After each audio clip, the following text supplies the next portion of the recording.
Dear Alice, alam ko, may tampo ka sa akin.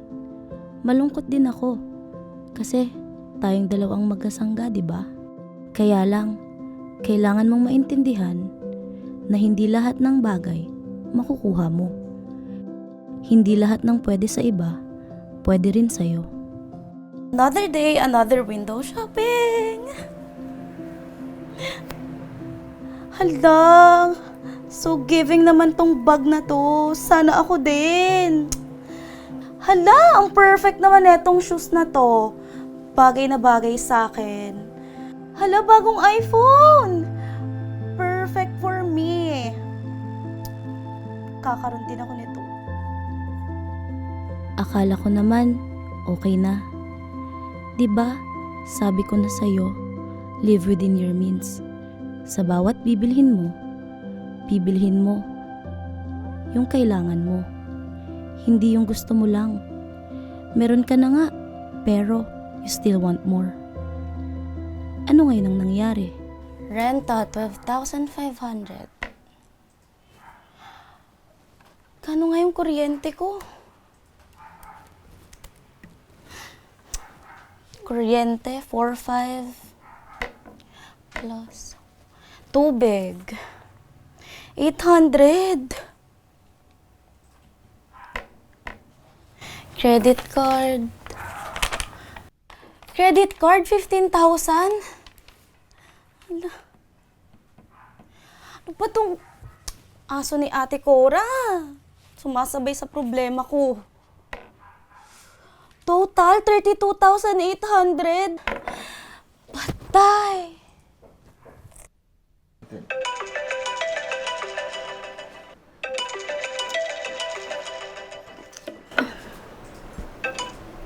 Hello, Nay? Anak, pasensya na. Tumawag na ako. Kailangan na kasi ng tatay mo ng gamot.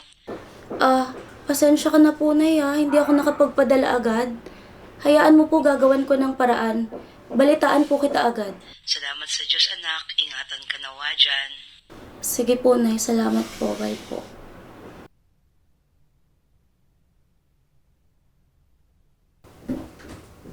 Ay, girl. Bayaran na ng renta. Wala ka pa ring share. Sorry talaga, be. Hindi ko naman nakakalimutan yun eh. Paano gagawin natin? Wala kang pang-abono. Pasensya ka na. Nagipit lang ako. Hayaan mo gagawan ko yun ng paraan. Sige aalis lang ako, pero pagbalik ko dapat may pang-share ka na.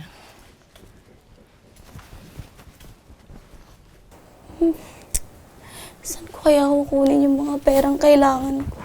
Tinanong kita, masaya ka ba?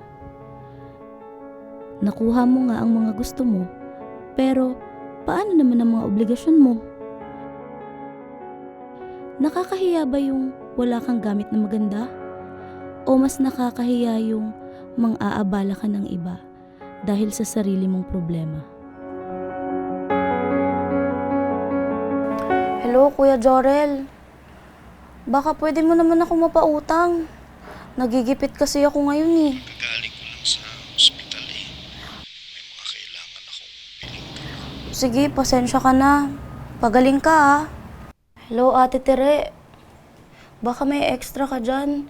Pwede mo ba akong pahiramin? Alice, ganun ba? Naku, naibayad ko na sa mga bayarin ko. Sa susunod agahan mo, ha?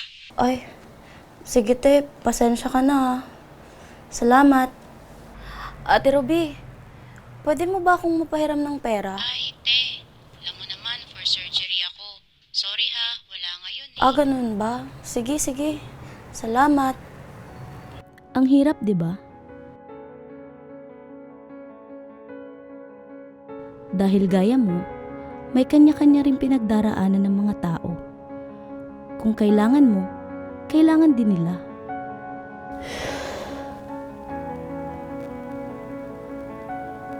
Ano na ngayon ang gagawin ko? Let it go. Huwag mo nang ipilit ang hindi talaga kaya. Dahil kung para sa iyo ang isang bagay, makukuha mo siya ng masaya. At hindi ka nag-aalala. Alam mo, tama ka. Ano naman kung meron sila ng mga ganito? Dati naman akong nabuhay ng walang ganto. Pero, masaya ako.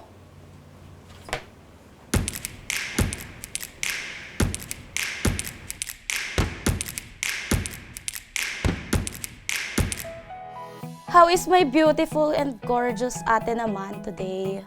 I was actually calling you because gusto kong ibenta sa'yo tong aking Tory Burch.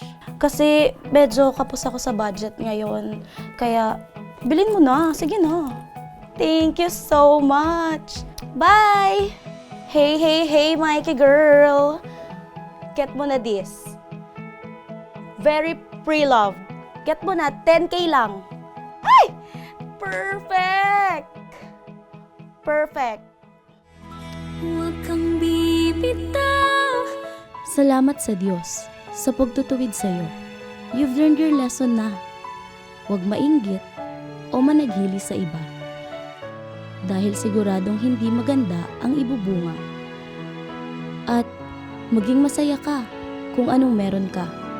Salamat sa Diyos. Kasama ang Diyos na lumalang. Mangilag kayo sa pag-ibig sa salapi. Mangagkasya kayo sa inyong tinatangkilik, sapagkat siya rin ang nagsabi, sa anumang paraan ay hindi kita papagkukulangin, sa anumang paraan ni hindi kita pababayaan. Hebreo 13:5